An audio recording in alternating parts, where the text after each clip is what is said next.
you guys either project or try to act like we are what you were.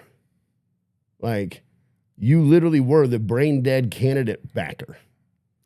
And now you're trying to make Trump out to be the same. Like, this doesn't work. It's wildly transparent. Like, everybody can see your nonsense. This is why no one likes you. This is why your approval rating is 19%.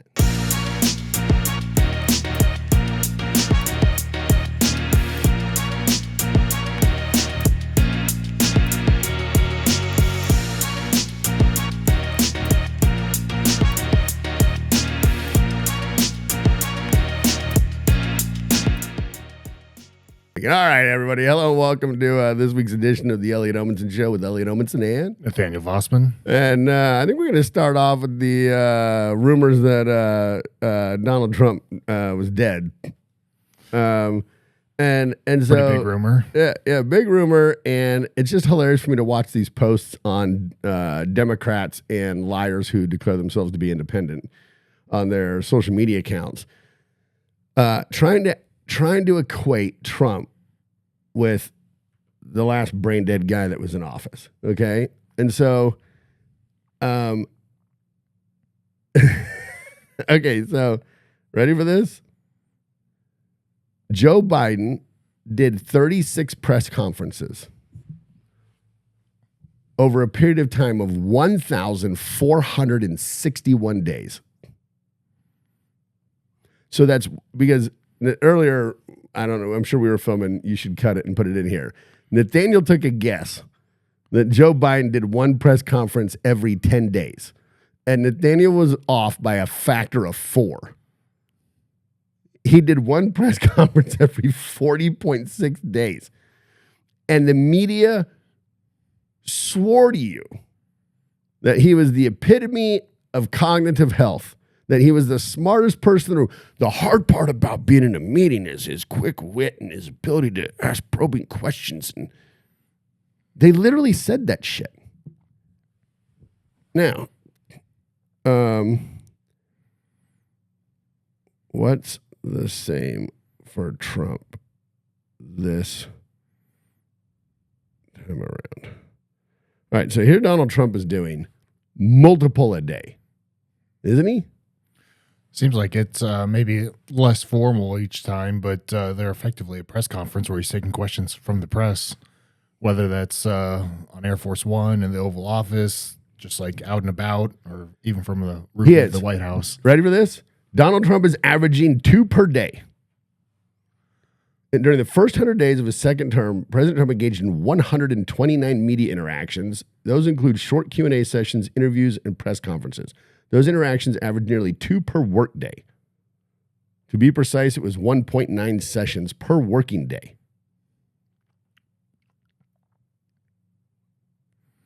It's not surprising. He misses 2 days. And immediately the Democrats and the people who lie and call themselves independents try to equate him to Joe Biden in regards to physical health, cognitive decline, and the rest of it. It's so stupid.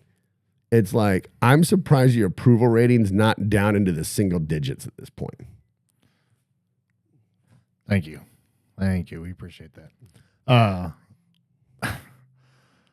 But I mean, yeah, and it's pretty hard to watch too when or pretty hard to even imagine how they can come to that conclusion. Because then, I watched his press conference yesterday, and he's a million times more sharp than Biden ever was, and he's taking questions. He's more sharp than Kamala Harris ever was, and he's still just taking questions. I mean, it sounds like pretty bare minimum, but we'll take questions from random reporters, with no notes, and just answering. Yeah. I mean, that is the bare minimum. That's like the pilot. You should hire me because I can land the plane. Well, I mean, no shit, you can. Thank goodness. That's like the bare minimum job. Being able to. Oh my goodness, it's mind blowing to me. And what's really wild to me, right, is that the media we need strong, legitimate media. They're supposed to hold politicians accountable. They're supposed to hold corporations accountable. Like they're the fourth estate. They're supposed to be shedding light on everything that's wrong. And boy, are they far from it. Yeah. Like they're no longer doing it. They're just pure propaganda. Well, yeah. It's like like how many news outlets can you think of that aren't complete propaganda? Yeah, I don't know. I was actually reading an article from the Jerusalem Post this morning, and I really liked that. I thought that was pretty good. I'm having like that's when you know you're really branching out there. I've never read the Jerusalem Post. like the lengths I'm having to go to try and get real information. Pretty nonpartisan or what? I mean, it sounded. I mean, yeah. It was really interesting. It was an article about how throughout the last 50 years, if you look at the nations that align with Israel and the nations that don't, and there's actually a word for it. It's a particular test that a journalist had created years ago, and it just shows you that the countries that align with Israel are always democratic, always about freedom, always about capitalism and all that, and the countries that align against them are always the opposite of all that. And it talked about how the Democrat Party has allowed this element to take root in it, that has shifted the Democrat Party into alignment with Iran, Syria, Russia, China, Hezbollah, Hamas. Yeah. So it doesn't sound very partisan. Yeah. I mean, it doesn't sound very nonpartisan. Yeah. But it was really well written and really well. Yeah. Like it was actually like a really solid piece of journalism. Now, there's still a way to call out one side of the aisle or either side of the aisle without being partisan. Yeah. Because, like, obviously, even from a nonpartisan stance, you can still criticize or support. Well, they should be. Like, that's my thing is like, one of the great things about the Republican Party is you can't get away with shit. You have this giant media apparatus constantly critiquing every single thing you do, right? That's a good thing. It's just the problem is the other side, not only do they just get a pass, they get everything twisted and construed to try and like prop them up and to cover up and to hide. Yeah. Yeah, I feel like the tides are definitely constantly turning, though. Because true, I think people have had enough of it. Yeah, because, I mean, I don't really know how much, like, cable TV people really watch at this point, which is where a lot of those mainstream media sources are on. No, it is. But so I was reading this whole article about how the media is directly responsible for the increase of racism in America today. Definitely. That's definitely true. And how previous to 2020, racism was mentioned like 74 times across major media platforms over the course of a year. And then after that, it skyrocketed into the thousands, right? And even though it's the people nobody watch, the CNN, the MSNBC, HuffPost, whatever, right? For some reason, we have this tiny niche media segment that is able to drive national discourse. And I mean, they have pathetic ratings. Yeah. One time, CNN's viewership in primetime was down to like 76,000 people. I'm like, so pretty much, are they just counting everybody who happens to be stuck in an airport during primetime? Yeah. It's not many. Like if you added up everybody, I mean, there's more than, I think at any given time, there's 5,500 flights going overhead in America. Take that times 100 on average. There's more than 76,000 people in the airports with CNN on. Oh, yeah. And they still don't get to count all them as people watching. That's how bad that's how pathetic your programming is. Yeah, I guess even with the bad ratings, they still get some sense of like perceived. I mean, obviously, we don't really see them as credible, but perceived credibility, just because they're in a position of authority, like being on actual like MSNBC, CNN, Fox News. And so, even if it doesn't get a lot of views live, those videos still circulate and those talking points still get out there. Yeah, and then I think that's where we screw up. And when I say we, I mean everybody on the other side of the political spectrum. You just think about all the other outlets that take those clips and those stories and their language and their perspective and the propaganda, and then they regurgitate it to trash them, but you're still pushing it out. Yeah. Guilty. Yeah. That's how they stay relevant. Yeah. Good or bad. So, it's bad. Yeah. It's definitely mostly bad. Yeah. All the way around. Yeah. So yeah. All right. What were we gonna play that video of Trump? That was a great video where he's like fake news. Oh, the one of him in the press conference yesterday. Yeah. So this is him in the press conference yesterday, and this is Peter Doocy of Fox News asking him a good, very important question. Social media trend over the weekend. How did you find out over the weekend that you were dead? You see that? No. People didn't see you for a couple days. 1.3 million user engagements as of Saturday morning about your demise. Really? You didn't see that? I have heard, it's sort of crazy, but last week I did numerous news conferences, all successful. They went very well, like this is going very well. And then I didn't do any for 2 days, and they said, there must be something wrong with him. Biden wouldn't do them for months. You wouldn't see him.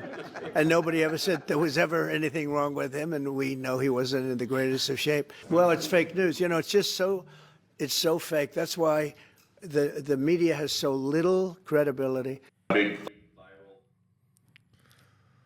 Yeah, and it's just because he was out for a few days, and it's just pretty funny when you compare that to someone like a Joe Biden that we just had to go through. So it's like it's not even like it's still very recent.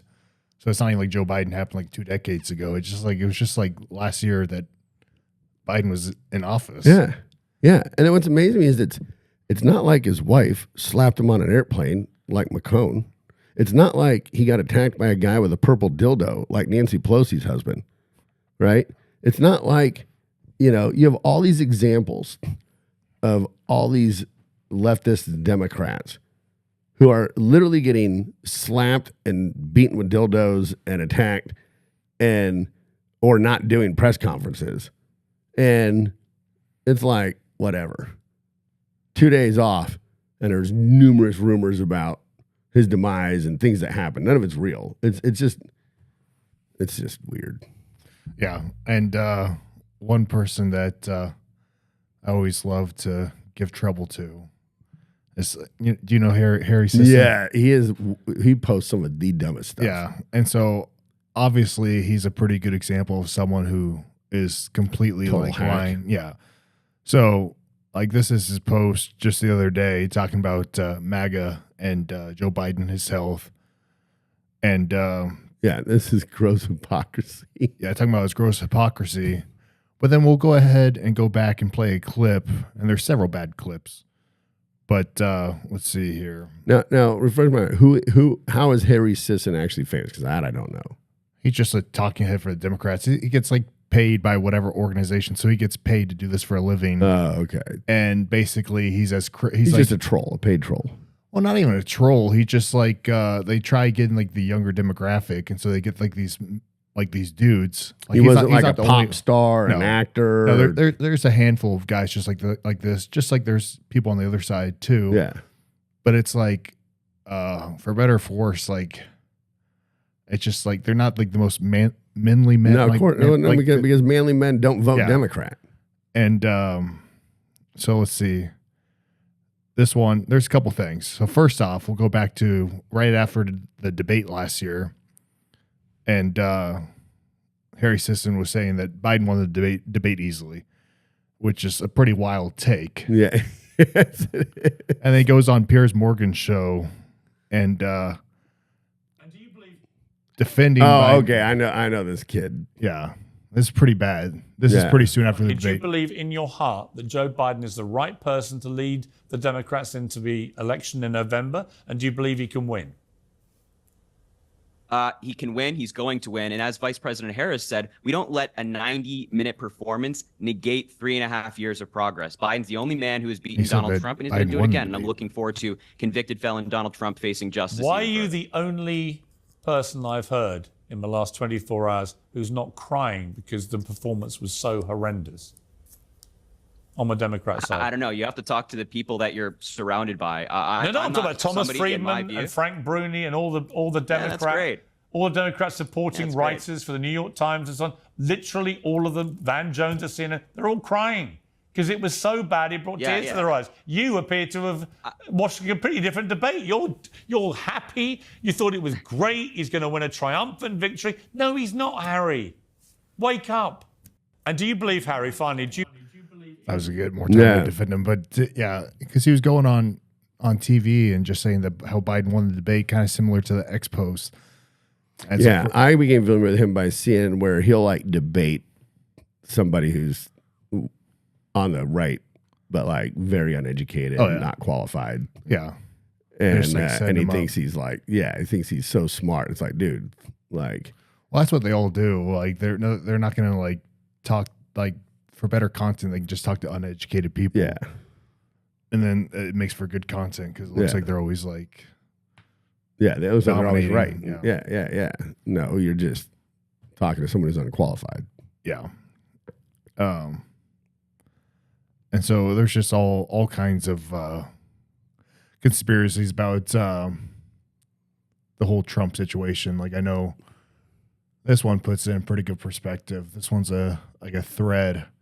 It's just kind of going into the mind of what they're thinking. This guy has multiple threads up trying to prove the conspiracy. Trump health cover up. Yeah, no, it's funny. It's like you guys did it already. There was a Joe Biden health cover up. You did it. You ran it for years. And now you're trying to claim Trump is doing it. Like, do you guys have no creativity? Yeah, like this one is going into this picture of Trump that was like posted over the weekend. Yeah, where's his swollen ankles and his bruised hands? Well, this one goes into they're saying that he doesn't look natural, and so this is like an AI post. So it's comparing like his smiles and his old portrait, just random smiles, and then it's talking about using like apps and AI models to adjust a person's appearance. And this guy's who's Adam Cochran? Who the hell? He's spending time. This is wild. Yeah. So it's just like he keeps going into different features on here that makes it AI, which is pretty deep. Wait, go up 7 days. He said something about 7 days. We're on 7 days since he was last freely in front of the president. He didn't go. Did he go 7 days? It wasn't a full 7 days. It was more than 2, but it wasn't a full 7 days. The president is clearly not running the country. I mean, I swear to you, it's like all this guy's doing is taking everything that was true about Biden and then swapping Biden for Trump. It's like, I mean, I guess like you tried making him out to be a Russian agent. That didn't work. You tried shooting him in the head. That didn't work. You tried impeaching him. That didn't work. You tried convicting him of crimes that you made up. That didn't work. So now you're just going to take what did work against Biden and apply it against and try and claim it's Trump. This is the dumbest shit. Yeah. And so his overall argument is that like he thinks he had that a stroke. Had a stroke and they're hiding him. But if he had a stroke that recently in that short of a time frame, I don't think he'd be up giving like a press conference yesterday. So I think that it could guy have been a mini stroke. I mean, but a mini stroke wouldn't like.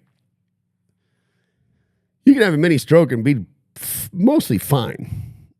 You know, at least mostly fine the same way that these protests were mostly peaceful. I mean, I don't know what your definition of mostly is. It doesn't sound too good. He's mostly. And where's he dragging his leg? It's something they've been saying for a long time, at least a year. Oh, yeah, I mean, he has a little bit of a. Yeah, I mean, I see that there. But he also golfs a whole golf course. Dude, they're really getting into this. Yeah. So there's the bruise on it. The old man. How old is he? What is he? 81, 79. Yeah, that's a pretty common. That's a pretty common problem 80-year-olds have, is it not? I mean, it's like the same thing with Biden. Biden had the same exact thing going on with his hands. Mm-hmm. Like, I think part of the reason why this is such a big deal is that because it probably is pretty unlikely that that's from shaking hands. And that's what your skin is. I mean, you could get bruised. But like Biden had like the same thing, and it's like probably pretty obvious that there's some kind of medication being put in. Yeah. And Biden could have gotten it from falling down steps, falling up steps, falling off a bike, falling off a stage, falling. The bruise on the hand here and on Biden, probably medication. Yeah.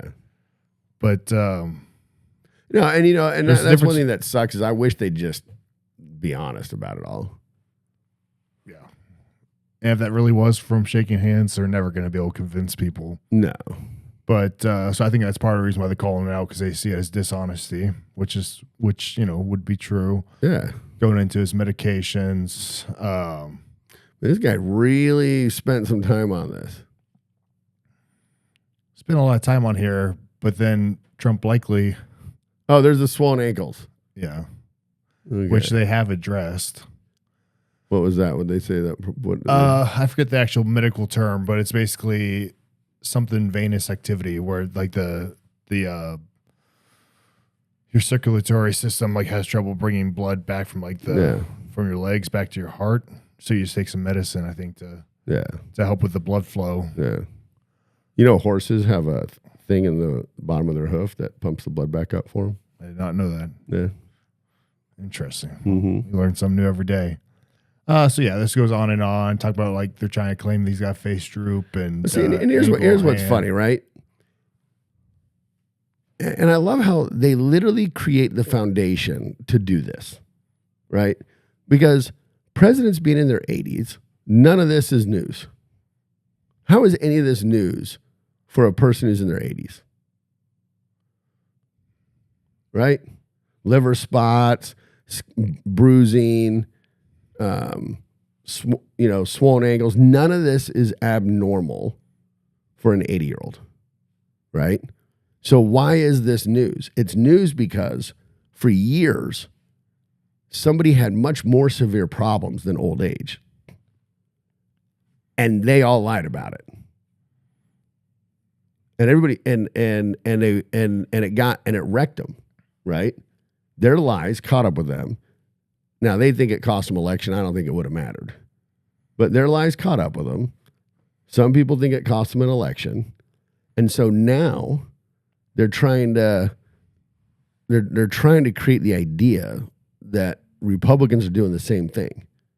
No. Everybody knows Donald Trump's old. These are all normal old people problems. And he's still like perfectly functional for the job of the president. Perfectly functional. And then because like they have like a balancing act here where like they're claiming that Trump is a dictator because he's so powerful and he does so much. Yes, yeah. Then on the flip side, they're trying to say that he doesn't run the country. Yeah, and he's brain dead. You can't really be a dictator if you're not even running the country in the first place. Exactly. So it's like they're kind of caught with their hands like tied up, like because you can't have it both ways. No. And so they kind of just push whatever narrative they feel they can do best. And for the past week, it was the narrative of Trump either being dead or very sick. But clearly he was fine yesterday. And I watched the whole press conference, probably like half hour, 45 minutes. And majority of that time, he's just taking questions. So it's like more questions than I ever heard Biden actually answer. I wonder if anybody's tracking that. I think he's probably I'd love surpassed. To know. Oh, easy. Yeah. I mean, Joe Biden did 36 press conferences, and how long were they? Yeah. Not long. They're all curated, right? Yeah, there was no free flow. Yeah, they all had like pre-approved questions. Yeah, the whole pre-approved questions is pretty scripted. dumb. Even, do you remember his press secretary, who even had a binder, and she would go through it, and it would have the person to call and the question they were going to ask. Like, that's how scripted that administration was. It's pretty bad. Yeah. Like, there's nothing wrong. Like, I would say there's probably some events where maybe a little bit more planning is like not such a bad thing, but it shouldn't be every time. Like, you should be able to have regular unscripted conversations. Well, you have to, in order for the media to be doing their job. Yeah. Their job is to hold people accountable. If I'm coordinating with you, I'm not holding you accountable. I'm propagandizing you. So what are you? Are you a journalist or are you a propaganda mouthpiece? If I'm giving you the questions and I'm working with you to develop those questions and we have a schedule of who you're going to call on and what's going to be asked, that's not journalism. Definitely not. Well, why are they even in the room? Kick them out of the... what's the point of having them in the room if they already got all the questions? Yeah, just kick them out of the room and just go, okay, here's what we're willing to tell you. And we're done. Yeah. And it's with like Biden, it's like they didn't have a choice because like even if he wasn't trying to hide anything, he needed the questions ahead of time just so he would not get caught like just being completely lost, even though he still struggled with it. Oh my! I loved every time he read the and pause, say last name. Yeah, like it's like who. What I want to know is why did they continue to include that stuff in the teleprompter, knowing he was going to read it because he can't differentiate. Yeah, they'd be better off just not putting that just stuff don't there. put it in there. Just if you want him to pause, put a blank screen there, and he'll pause. Yeah, he would. He'd be completely lost, but it's no different than what he normally looks like. No, I mean, that's the way to get him to pause. Just go to a blank screen, or cut to like a Looney Tune cartoon for a couple seconds. Let him watch that while he drools. Yeah, it's probably a smarter idea. All right. So, what's next? I think I love the ratchet ass Jasmine Crockett. Yeah, that's just a random one in there. We can watch it if you want to, though. It's always entertaining. Didn't they get rid of her with this redistricting? Yeah, like she's gonna lose out on that seat. But isn't it going to go to court and the judges are just going to overturn the redistricting? Probably. We'll see, though. I mean, only time will tell how it actually plays out. But there is a great case that I think has the potential to go. There's a judge. I think it's a judge or somebody. That is basically, there's a lawsuit that's basically attempting to undo the Civil Rights Act of 1965 that has set it up to where you can always redistrict to dilute white votes, but you cannot redistrict to dilute black and brown votes. And I was just reading this article on MSNBC yesterday where the groundwork is being laid to undo that. I think it's out of Louisiana or somewhere. So they're just removing any like regulation on. Well, pollution? yeah, because what the case is stating, right, that it's that by the courts allowing redistricting to be done to dilute white votes, but not to be done to dilute black or brown votes, that's racist. Which means pretty reasonable. Yes, and obviously, there was a point in time, like everything, there's a point in time in which that probably made sense. There was a problem. But if over time I constantly allow the Democrats to gerrymander districts like in Illinois, and I don't ever allow the other side to do it, you're clearly fucked up and wrong. And so I think the purpose of it may be past. And now it's time to just let both sides do their thing. It'd be nice if there was a way to do districts without gerrymandering. Yeah, there's no way to do it without being political. Not that I know of. Because especially because there's no incentive not to be political. No, and I don't buy for 1 second that these nonpartisan committees like California has. Because California, it's not done by the politicians. They have a nonpartisan. I've never seen one of these committees be nonpartisan. because just by nature, the people that end up on them always seem to be political bureaucrats who are always leftists. Yeah, as long as there's some human element to anything, there's always going to be some kind of bias. Yeah. Just to what degree. And so there's really no way to not have any kind of bias. I wonder if you could create an AI redistricting model where the AI doesn't account for any of that kind of stuff. That'd probably be the closest thing to nonpartisan they can get. Yeah. Yeah. So I think another good video is one of our favorite people to talk shit on, and that'd be Rosie O'Donnell. Oh, heck yeah. So I've got her apology clip on here, but I can look up an apology clip. What's she apologizing for? Well, this is claiming the election was rigged. Well, claiming that what's his name? Oh man, the shooter of the church. That basically. She making videos with herpes on her face? Oh yeah. Well, that's like the worst part of it. Let's see here. But yeah, so she's claiming that the shooter of that church shooting, the Ascension Church in Minneapolis, was like MAGA. And, for real? MAGA, white supremacists. Yeah.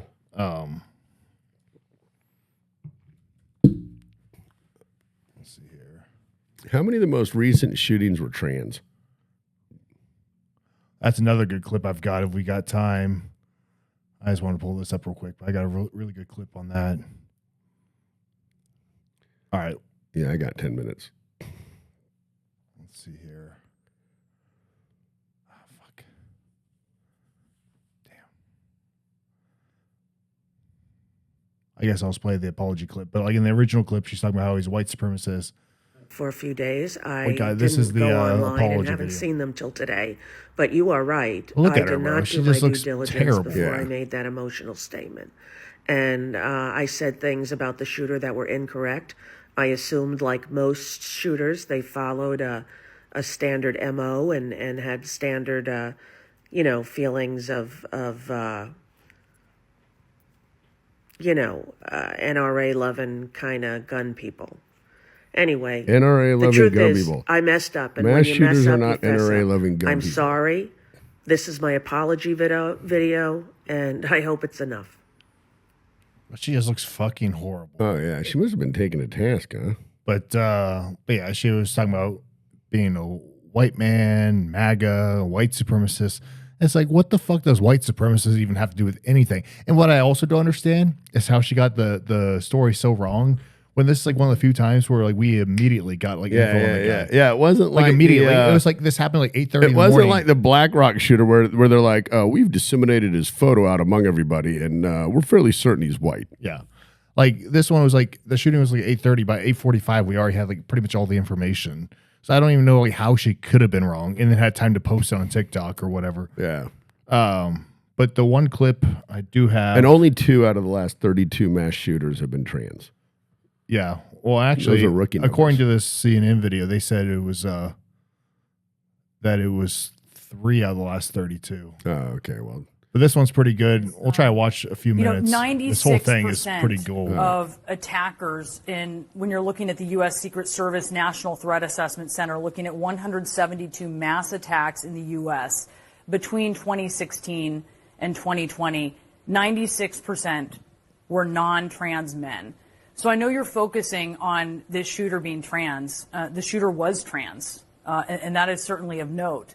But are you missing the bigger picture here when you zero in on that instead of more broadly these school shooters as an epidemic, and you perhaps miss the through line that connects them all? Well, no, because your facts obfuscate 2 things.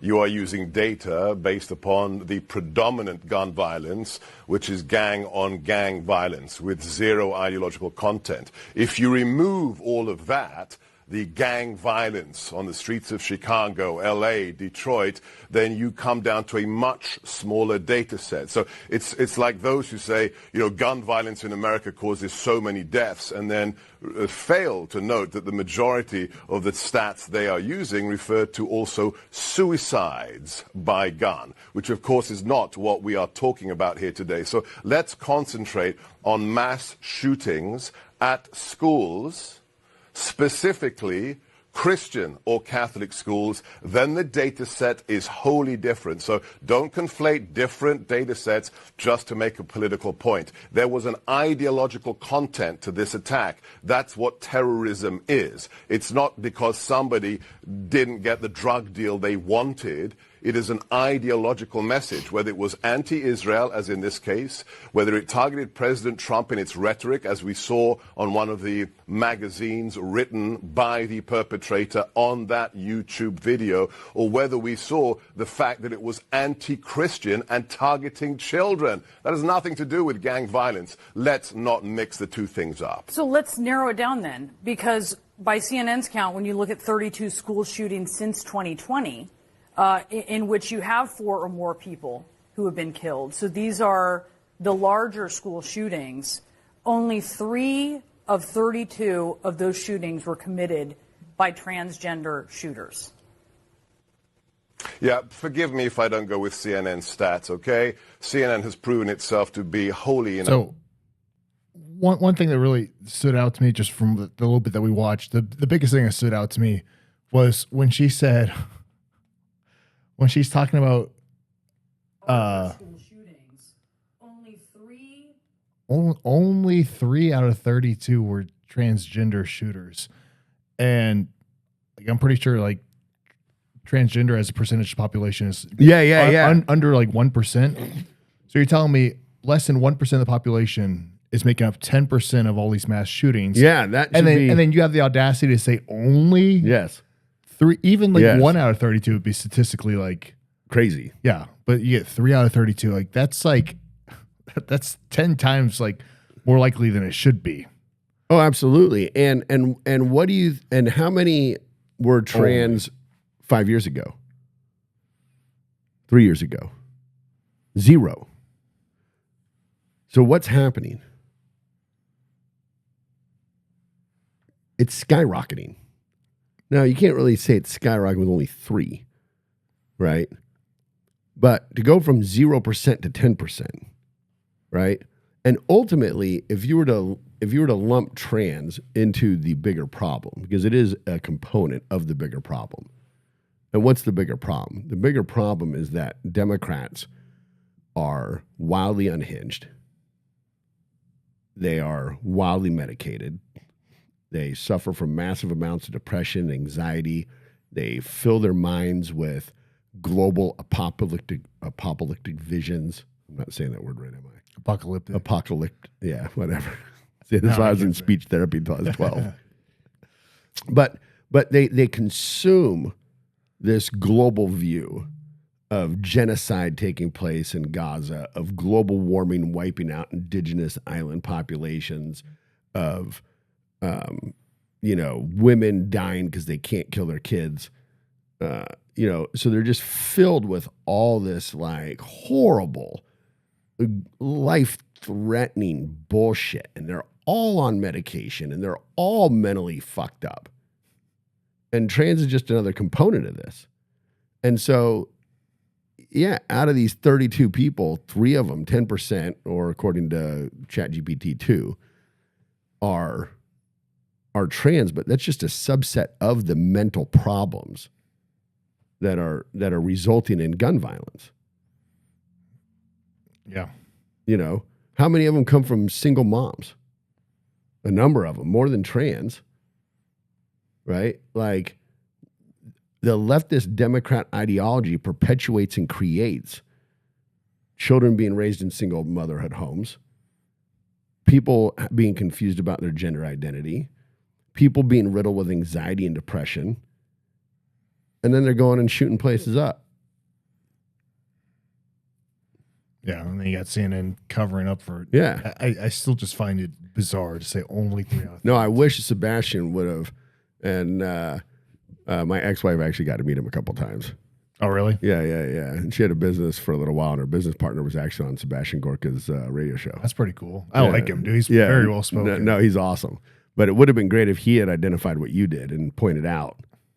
You're literally talking about a tiny fraction of the population resulting in 10%.